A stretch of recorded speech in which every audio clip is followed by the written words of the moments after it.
샬롬 반갑습니다. 하나님의 뜻대로 살아가고 계신가요? 그렇다면 우리는 하나님을 경외한다고 말할 수 있습니다. 하나님을 경외하며 살아가는 우리 성도님들 되시길 소망합니다. 오늘 우리에게 주시는 하나님의 말씀은 출애굽기 1장 15절에서 22절 말씀입니다. 출애굽기 1장 15절에서 22절 말씀 우리 함께 읽겠습니다. 애굽 왕이 히브리 산파 시브라라 하는 사람과 보아라 하는 사람에게 말하여 이르되 너희는 히브리 여인을 위하여 해산을 도울 때에 그 자리를 살펴서 아들이거든 그를 죽이고 딸이거든 살려두라. 그러나 산파들이 하나님을 두려워하여 애굽 왕의 명령을 어기고 남자 아기들을 살린지라. 애굽 왕이 산파를 불러 그들에게 이르되 너희가 어찌하여 이같이 남자 아기들을 살렸느냐. 산파가 바로에게 대답하되 히브리 여인은 애굽 여인과 같지 아니하고 건장하여 산파가 그들에게 이르기 전에 해산하였더이다 하매 하나님이 그 산파들에게 은혜를 베푸시니 그 백성은 번성하고 매우 강해지니라. 그 산파들은 하나님을 경외하였으므로 하나님이 그들의 집안을 흥왕하게 하신지라.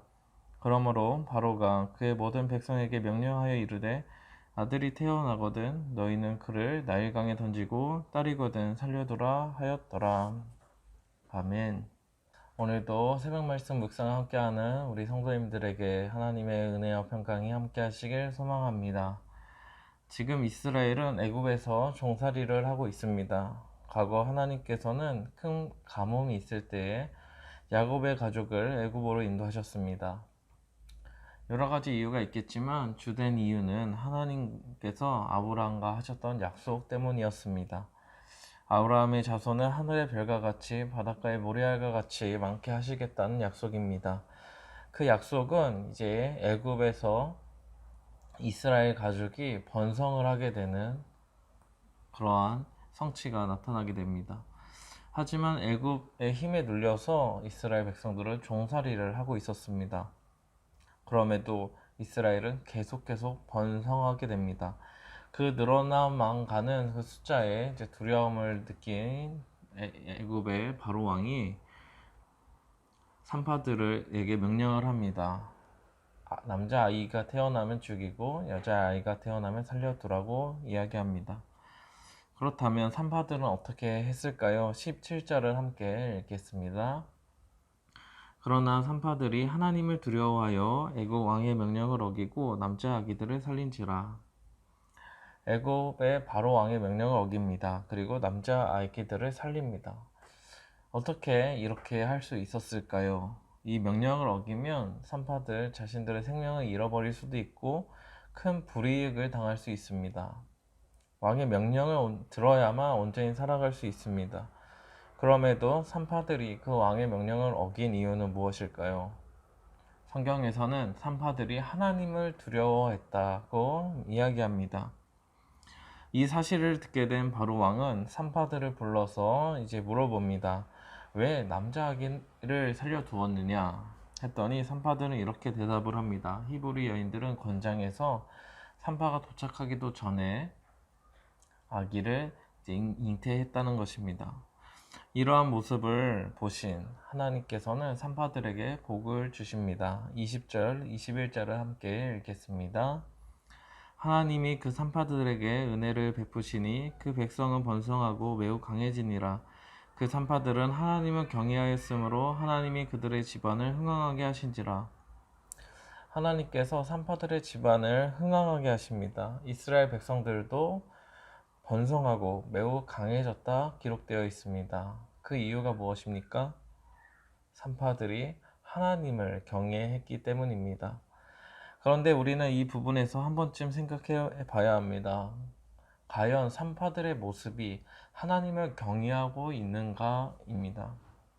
산파들은 어떻게 했습니까? 바로 왕의 명령을 어겼고 거짓말을 했습니다. 어떻게 보이십니까? 하나님께서는 산파들의 모습을 보시고 경외한다고 판단하신 그 이유는 무엇일까요?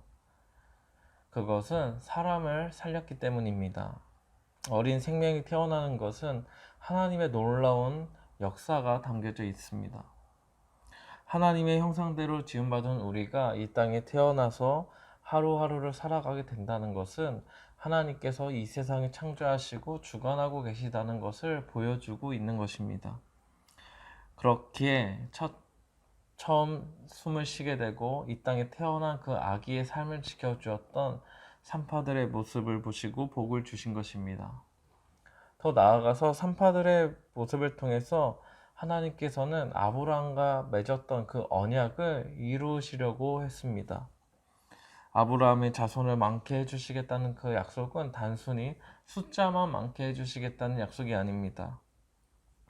구속사적인 측면에서 보면, 다르게 표현하면 하나님께서 이루시고자 하는 그 구원의 관점에서 보자면 아브라함의 자손 가운데는 메시아, 즉 구원자가 올 것을, 예수님이 올 것을 약속해 주신 것입니다.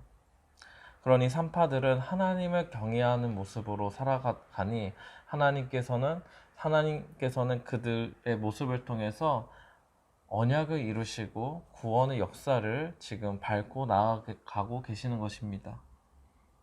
사랑하는 성도 여러분, 오늘 우리가 살아가는 이유가 무엇입니까? 하나님의 약속을 이루는 것입니다. 하나님의 구원 사역에 사용되는 것입니다. 이를 위해서 살아가는 사람들은 바로 하나님을 경외하는 자들입니다. 하나님을 경외한다는 것은 내 유익을 위해 살아가는 것이 아니라 하나님의 뜻을 먼저 바라보는 것입니다. 그 뜻대로 살아가는 것이 삶의 우선순위가 된 사람들이 바로 하나님을 경외하는 것입니다. 우리가 하나님의 뜻보다 나의 유익을 위해서 살아간다면 그것은 하나님을 경외하는 것이 아닙니다. 하나님을 경외하는 자들을 통해서 하나님의 역사를 써 내려가십니다.